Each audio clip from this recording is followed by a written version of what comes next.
o princípio dessa live, a gente vai dar alguns exemplos de coisas que a gente acha que não funciona, mas é só para ser instrutivo, tá? Não é para falar mal de ninguém. Tá? Exatamente. Só para isso.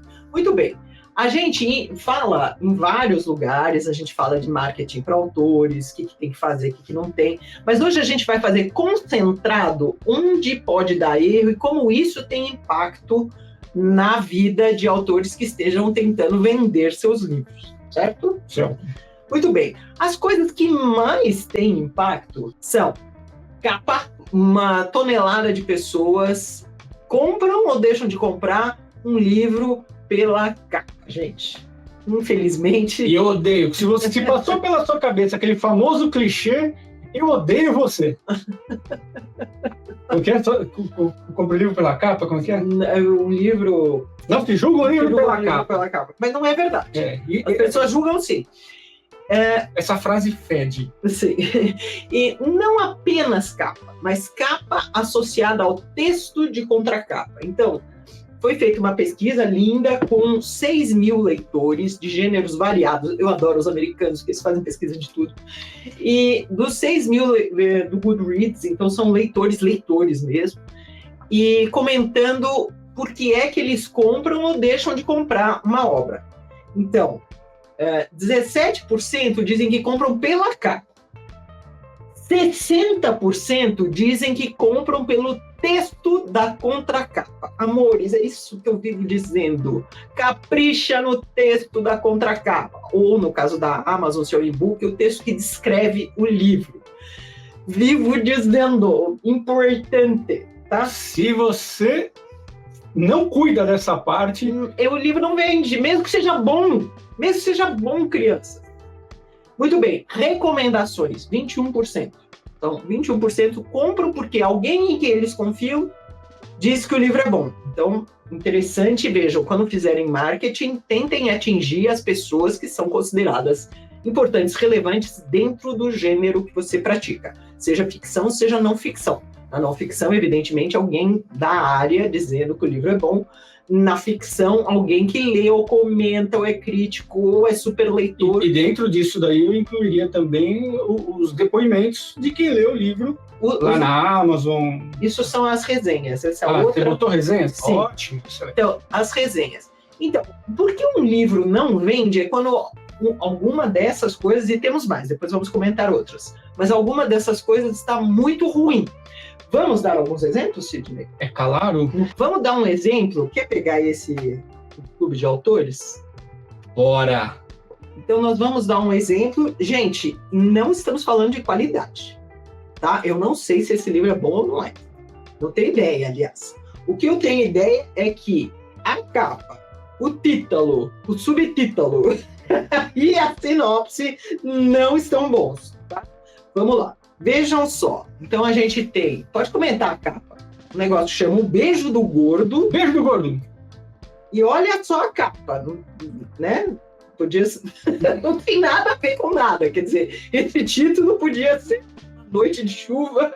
Automaticamente me lembraria o Jô Soares. O que é o Beijo do Gordo aí? Como assim? E o subtítulo, né? Histórias incríveis de Tupinambicas das Linhas e seus moradores. Gente, olha que subtítulo mais esdrúxulo e do qual você não tem a menor ideia. Então, a capa não conversa nem com o título, nem com o subtítulo. E o subtítulo é um mistério. O que serão Tupinambicas das Linhas? O que será isso? Né? Olha, Não, mas claramente nós vamos agora ler a sinopse e tudo esclarecer. Vamos ler a sinopse. Vai lá, Sidney, leia a sinopse. Sinopse. Esse é o terceiro livro do escritor Fernando Antônio Barbosa Zoca, publicado pelo Clube de Autores. Informação de zero interesse para o leitor. Vai lá. Não poderia deixar de ser dessa forma o registro de quase todos os fatos diários presenciados e transformados em ficção. Não disse nada. Vai lá. Tupinambicas das Linhas escondia nas entranhas das seitas malignas os seus políticos corruptos. Agora sim, agora... Por favor, percebam o que é uma sinopse. Sem definição de gênero, sem dizer a que veio, do que se trata o livro, sem dizer a que público se dirige. Então, esse livro, eu aposto o que você quiser, que não vende nada. Porque a sinopse está péssima. A gente não sabe do que se trata. A gente não sabe quem são os tupinambicas das linhas e o que eles têm a ver com os políticos. O que tem essa foto a ver com o político? E com o beijo do gordo. Vocês percebem como esse livro, eu não sei, talvez ele seja ótimo, mas ele está tão mal apresentado que ele morre, tá? Então, gente, a gente pegou, assim, meio na louca, simplesmente abriu o clube de autores e pegou na primeira página desse livro aqui, tá? Olha, só para dizer que não é uma questão de clube de autores, vamos a Patuá. Vamos a Patuá. Então, a Patuá, a gente tá cheio de livro premiado, é uma editora que publica literatura brasileira, muito provavelmente todos os livros lá têm um mínimo de qualidade, tá? Então, de novo, a gente tem um exemplo de um livro que provavelmente é bem escrito, provavelmente tem conteúdo, e vamos lá. Rock Bottom, Periscópio, do Charles Marlon.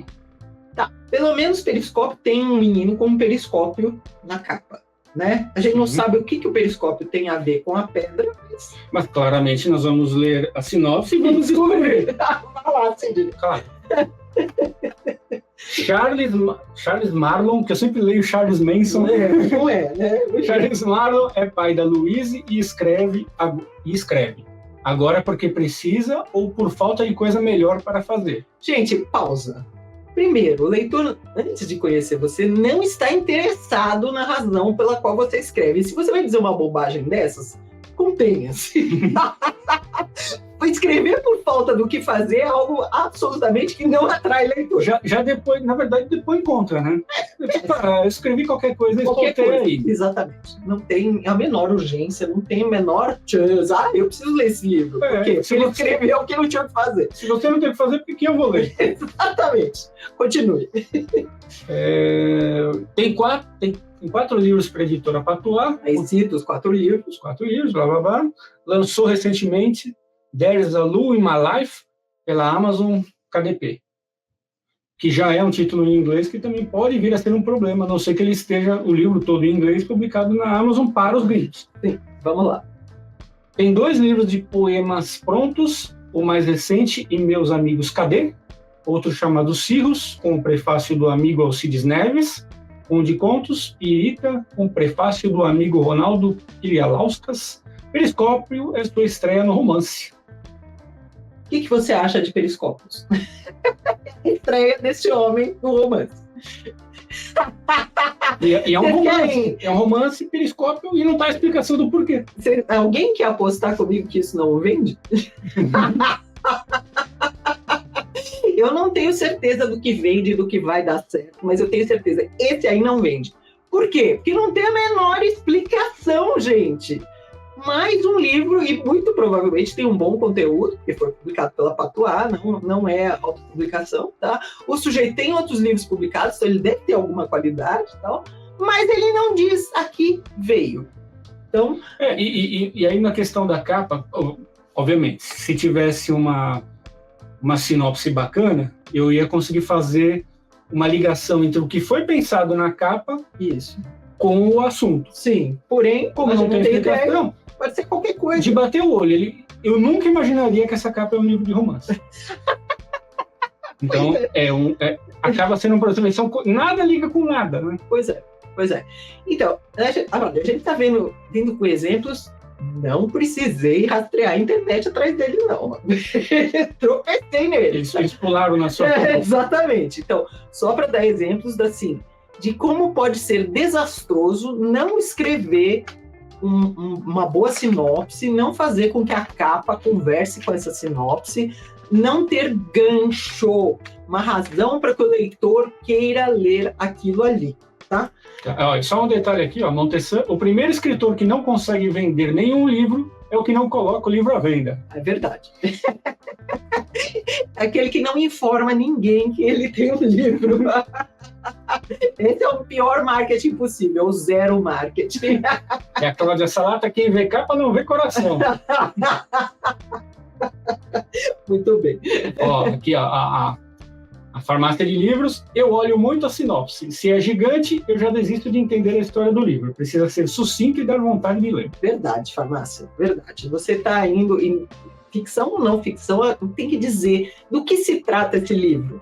E qual é o interesse dele? O que ele tem de diferente? Por que eu deveria perder meu tempo lendo? Então, o autor dizer que ele tem esse livro, aquele livro, que ele escreve porque ele não sabe o que fazer da vida, zero apelo. E o Ariano Grande falando aqui, ó, na Amazon dá para ler algumas páginas do livro sem precisar comprar. Verdade. Mas, se você não tem uma capa legal, um título legal e uma sinopse legal, a pessoa nem chega a clicar. Vamos dar um exemplo da Amazon? Vamos. Que às vezes sou brisa, outras ventania. Esse título é bom. Da família Simões. Gostei desse título, olha, uma coisa recente. O que você achou da capa? Da Fara Editorial, gostei da capa. Esse é de uma editora bem comercialzona. Sim. Né? Provavelmente publicou porque acha que tem um bom conteúdo, porque acha que vai vender, mas atenção, pessoal da Faro derrapou. Olha a sinopse, primeiro a sinopse é enorme, mas vamos ao que tem na sinopse. Vá lá, Sidney, de repente nem lê tudo, só dá uma ideia. Uma obra sobre arrebatamento e acolhimento da autora best-seller pela Faro Editorial. Em seu novo livro, Fabíola Simões apresenta uma seleção de textos que conseguem ser ao mesmo tempo intensos e sensíveis, ou, segundo a definição de seus seguidores, o que ela escreve é um tapa na cara, mas sem negar um abraço. Às vezes sou brisa, outras ventania, é uma obra que reafirma o talento da autora em traduzir emoções, conciliando o conteúdo de extrema qualidade e a beleza estética de sua escrita. Peraí, até aqui, veja, gente, eu não sei do que se trata isso. Não tenho ideia. Eu não conheço a Fabíola, eu não sei por que ela vendeu a obra anterior dela. Eu não tenho ideia se isso é um romance, se isso é uma aventura, se isso é poético. Eu não tenho ideia. Veja que esse texto explicou zero e entregou zero de gancho. Não tenho razão. E também não diz isso é para mulheres, para homens, para jovens, para velhos, é young adult. Que diabos é isso? Não sei. Quer ler mais umas frasezinhas? Continua sem saber. É uma mega sinopse que não explica nada. Vai lá. Fabíola constrói pontes para o autoconhecimento a partir de crônicas delicadas, histórias vividas, cartas pessoais, reflexões e lembranças que vão preenchendo as páginas de sensações comuns a todos nós. Só sei que são textos fragmentados, né? São crônicas, eu sei, então, que é um monte de textinho e não um romance. É só isso que eu sei disso daí. Seus textos são como conversas, muitas vezes da autora para amigos, pessoas da família e amores. Mas sua escrita nos envolve e parece que cada uma dessas palavras foi escrita para nós, como uma forma de conselho de caminho a seguir. Um livro que nos faz pensar sobre liberdade e limite, sobre autocuidado, acolhimento e que é um afago em corações machucados e mentes que precisam de uma direção a seguir, de cabeça erguida e peito aberto.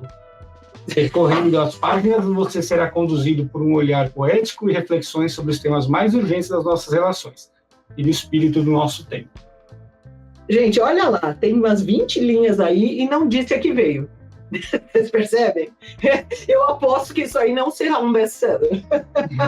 Talvez no livro anterior dela, que eu espero que tenha um pouco mais de pegada. Aliás, podia bater aí e ver o outro livro dela, se tem uma pegada mais que explique mais, né?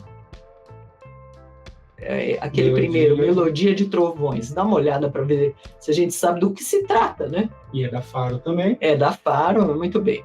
Com uma linguagem que transita entre o poético e o cortante da lâmina, Fabíola Simões descobre uma trama que faz os joelhos vacilar em alguns momentos, em outros nos envolve e nos oferece um refresco. Mais uma frasezinha inútil que não serve para nada. Mas eu gosto, assim... É mais dramática, né? Mas, ela tem, mas eu acho que funciona melhor. Verdade. Mas aí vamos ver se tem uma explicação do que se trata. A história desse livro começou há muito tempo, para ser exata, há 40 anos. Quem começa narrando os acontecimentos é Eulália, menina de 12 anos. Opa, temos uma protagonista. Já temos a idade da protagonista, isso melhorou. 12 anos que pensava estar vivendo um rascunho, um ensaio para o que seria a vida real. Aquela que ela imaginava estar muito distante num lugar chamado futuro. Eulália não tinha a mínima ideia, mas a vida real, com sua solidão, abandono, porões e mistérios, já se desenrolava bem na sua frente e seria o alicerce para todas as experiências vindouras. Muito melhor. É melhor porque menciona pelo menos uma protagonista, a idade da protagonista, mas ainda assim não tem gancho, não.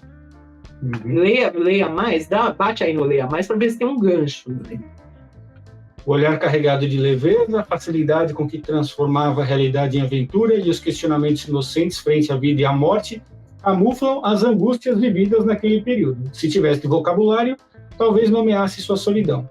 Se colecionasse argumentos, talvez assumisse seus medos. Então a gente está numa criança pré-adolescente que se sente solitária e tem medos. Então a gente tem uma vaga ideia do que se trata aí. É um pouco melhor que aquele outro, mas ainda assim não está tão bom, né? Eu acho aí quem está escrevendo a sinopse não tá acertando muito, na minha opinião, né, gente? Não sei o que vocês acham, pode dizer o que vocês acham. Falando em atrair leitores, Laura, conta pra gente quais serviços você presta. Eu faço leitura crítica a crianças, digo se está bom, se está ruim, aos olhos de uma editora. Eu dou consultoria para quem está na dúvida se caso compra uma bicicleta dentro do mercado editorial. E eu também dou mentoria para quem está escrevendo não ficção ou biografia. E Vosmecê? Eu sou o cara que produz o seu livro. Você chega com o texto no Word, eu faço a capa, eu faço a diagramação, faço a revisão do texto, faço a documentação, ISBN, ficha catalográfica, faço o e-book, faço a impressão, entrego o livro impresso aí na sua casa, em qualquer lugar do Brasil, e também coloco em marketplace, nas lojas online, né, no Submarino, Amazon, Mercado Livre, e todas essas principais lojas online aí. Se você quer falar com a gente, você pode olhar aqui na descrição dos nossos vídeos, todos eles têm nossos contatos, meu contato, contato da Laura, tem o site escrevaseulivro.com.br e tem o site sguerra.com.br também, que você vai ver lá tudo que a gente produz.